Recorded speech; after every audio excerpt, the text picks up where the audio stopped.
We asked the question to the audience. When you buy stock in a company, how come you don't receive physical stock certificates? 17% replied, I don't know.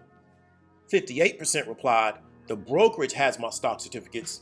And 24% replied, none of the above.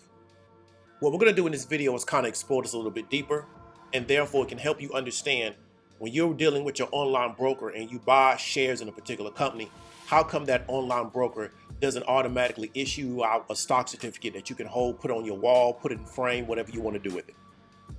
However, to understand this a little bit better, let's kind of roll back to the pre-internet era. There was a time in this country to where if you wanted to buy stock, you would have to get on the phone, call your broker, and have them manage your stock position. And what I mean is that your broker normally would call somebody else that was on the trading desk. That person on the trading desk would manage the sale or the buying of that particular stock. Then that would go to some traders. It would get executed. Everything was done on paper. And it was a very long process. It could often take you 24 hours to actually have the sale go through. Now with the brokerage, everything goes through in seconds. The reason why we can do it so fast now with so much speed is because of what we call the internet.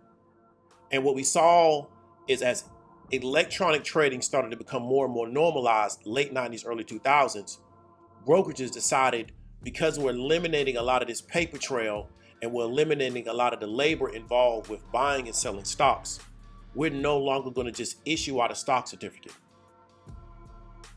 If you buy stock through your brokerage has a record of the stock that you own. Therefore, you can reach out to your brokerage to get your physical stock certificate, and then they can explain to you the process that it may take for you to get it. Here's why you may not want to get your physical stock certificate, and it's going to be the price. We talked about years ago, everything was being done on paper. Everything was being recorded manually. So what do we mean? We have a really, really big amount of paper. We have this large amount of documentation that is involved in literally every transaction. So now we have to warehouse that, we have to store it. So first we got to produce the paper, then we got to warehouse and we got to store it all for record keeping purposes. Everything now is being record kept electronically. So it's a lot less expensive now to do our record keeping. And so one of the reasons in which brokerages or companies stopped issuing out stock certificates is because of the cost involved with doing it. Paper is expensive based on what the cost of wood is at the current time. Okay? And so what you got to really understand is that you can get the stock certificate if you ask for it. And what may happen is two things. You can reach out to the company that you own stock with. And normally if you go to like maybe the investors page, or you just reach out to them via email, they can explain to you how they can get you the physical stock certificate. However, what they're normally going to do is introduce you to like what we call an intermediary. And that intermediary is what we're going to call a transfer agent. And normally the transfer agent is going to be the person that's going to do the research. They're going to determine, that you're on the record is actually owning the stock, and they're going to facilitate you getting that physical representation of the stock that you own. But there's going to be a charge associated with that. You can also reach out to your brokerage. But what is your brokerage normally going to do? Your brokerage is normally going to go back and reach out to the transfer agent, because the brokerage doesn't represent the company. The brokerage represents the intermediary between yourself and the company looking to buy the stock. Because let me explain something to you.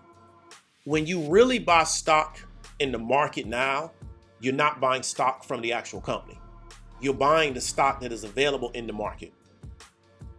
So this is why the company is going to go back and go to a transfer agent. And normally the brokerage is going to also go to a transfer agent to locate and verify. First we're going to verify that you actually own this stock. And then we're going to try to figure out a way in which we can get these physical certificates to you. And there's going to be a cost associated with that because why? Of the work involved and the fact that we now have to go to somebody to produce a physical representation or a certificate of the stocks that you own. So there's going to be a cost on their end. They're going to transfer that cost to you. Now, how come many people don't want physical stock certificates? Let me give you an example. Let's say I buy 500 shares of a particular company this year, and I get a physical stock certificate representing how many shares I own. And let's say the cost of that is $500. Then next year I buy 500 more shares, and I want to get that same type of physical certificate. The cost is $500. Then next year I buy 500 more shares. If I keep doing that every year, I'm paying $500 just to get this particular stock certificate. Now let's say I'm an individual person and it's costing me $500 to just get that for one company. Now let's say I am a fund and I have positions in 1,000 different companies. And every year I'm adding or I'm taking off positions in those 1,000 different companies, and I keep asking to get a stock certificate representing my position in those. So I'm constantly being charged $500 every year. The cost of that is going to be in the thousands of dollars just to get that certificate. And it's going to just be an expense for something I really don't need. And though this is why they moved away from that. All the documentation is done electronically. You can reach out to your brokerage. They have a record of the stocks that you particularly own with that specific brokerage. If you're worried about losing it, I would encourage you to add a beneficiary to your brokerage account just in case something happens. Your beneficiary cannot go get those particular stocks that you own because it's really considered part of your estate. And that's not financial advice. It's not legal advice. It's just my own personal opinion. And so what you want to really understand is that as an individual investor, it can be prohibitive from a cost standpoint for you to keep trying to figure out how to get a stock certificate for your positions when you keep adding on a position every year. Now, if you just have the extra money and that's what you want to do, you knock yourself out. And so that's the real reason. It's not because they're trying to hide things from you. It's because the cost of producing the paper to keep issuing out those certificates. Imagine a company like Facebook or Apple or Coca-Cola. Imagine how much money it would cost if every year they had to issue out physical stock certificates for all their shareholders every year.